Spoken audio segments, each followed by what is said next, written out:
Morning students, वात्सल्य परिवार में आपका स्वागत है। आज मैं आपको कक्षा 5 में एकम 8 भरत मिलाप पाठ का पठन करवाऊंगी। माता पिता की आज्ञा का पालन करने हेतु राम वन में गए, उनके साथ सीता भी गई। भरत को इस बात का पता चलने पर वे अयोध्या के सिंहासन पर नहीं बैठे, अपितु सिंहासन पर राम की खड़ाव रखकर उन्होंने सेवक की भांति राजकाज किया। इसलिए कहा है, भाई हो तो भरत जैसा।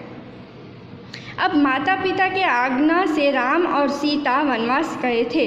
तब ये बात भरत को पता चली, इसलिए उसने सिंहासन को यानी राज की गादी को ठुकरा दिया और फिर राम के कहने पर राम की आज्ञा का पालन करते हुए उसने राम के सेवक की तरह राजकाज किया।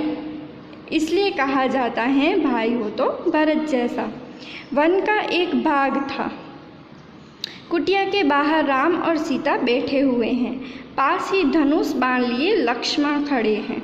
दृश्य 1। राम कह रहे हैं, भाई लक्ष्मण जरा देखो तो यह आवाज़ कहाँ से आ रही है। लक्ष्मण इधर उधर देखकर, प्रभु सामने से कुछ लोग आते दिखाई दे रहे हैं। राम, कौन लोग हैं, जरा ध्यान से देखो। लक्ष्मण ध्यान से देखकर, अरे यह तो भरत हैं, साथ ही बहुत से लोग हैं, हमें सावधान हो जाना चाहिए, शायद वे लोग लड़ने के लिए आ रहे हैं। राम हंसते हुए कहते हैं, भाई लक्ष्मण तुम तो बिना बात शक करने लगते हो। इतने वर्ष साथ रहकर भी भरत को नहीं पहचाना। लक्ष्मण उत्तेजित होकर कहते हैं, पहचाना क्यों नहीं, उसी माँ का तो बेटा है जिसने वनवास दिलाया। सीता कह रहे हैं, इसमें बेचारे भरत का क्या दोष। लक्ष्मण, लीजिए सब लोग इधर ही आ रहे हैं। दृश्य 2। भरत दौड़ते हुए कुटिया के निकट आते हैं। उनकी आंखों से आंसू बह रहे हैं। वे राम के चरणों में पड़ते हैं। राम भरत को उठाकर गले लगा लेते हैं।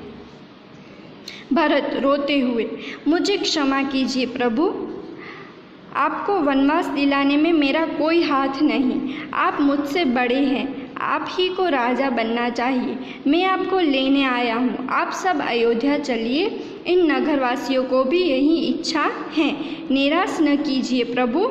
भरत क्या बोल रहे हैं कि मुझे क्षमा कीजिए प्रभु, आपको वनवास दिलाने में मेरा कोई हाथ नहीं है। आप मुझसे बड़े हैं, इसलिए आपको ही राजा बनना चाहिए। मैं आपको लेने आया हूँ, आप सब अयोध्या चलिए। सब नगरवासियों की भी यही इच्छा है। तो राम कह रहे हैं, भाई भरत, मैं तुम्हारा प्रेम देखकर प्रसन्न हूँ, किंतु मैं माता पिता की आज्ञा का पालन करने हेतु वन में आया हूँ। वनवास पूरा करके ही लौटूंगा। एक नागरिक बोल रहा है, यानी नगरवासी, नहीं प्रभु, आपको हमारे साथ चलना ही होगा। आपके बिना प्रजा दुखी है, प्रजा को सुखी रखना राजा का कर्तव्य है। राम बोल रहे हैं, नगरजनों, इस समय माता पिता की आज्ञा का पालन करना मेरा सबसे बड़ा कर्तव्य है। भरत मेरा भाई है, जब तक मैं वनवास पूरा करके न लौटूं तब तक भाई भरत आप सबके सुख दुख का ध्यान रखेगा। आप उसे राजा माने, यह मेरा आदेश है। भरत कुछ सोचकर कहा, अच्छा प्रभु, जैसी आपकी आज्ञा, पर मेरी एक विनती है, उसे स्वीकार करें। राम, बोलो क्या चाहते हो। भरत ने कहा, मुझे आप अपने पाँव की खड़ाऊ दे दें। यहाँ खड़ाऊ यानी लकड़ी की बनी पादुका, यानी ये देखो ये खड़ाऊ है, जो राम की लकड़ी की बनी पादुका यानी शूज, चंपल। राम, खड़ाऊ का क्या करोगे। भरत, इन्हें सिंहासन पर रखकर आपके लौटने तक सेवक की तरह राजकाज करूँगा। भरत का प्रेम देखकर राम, सीता और लक्ष्मण गदगद हो जाते हैं।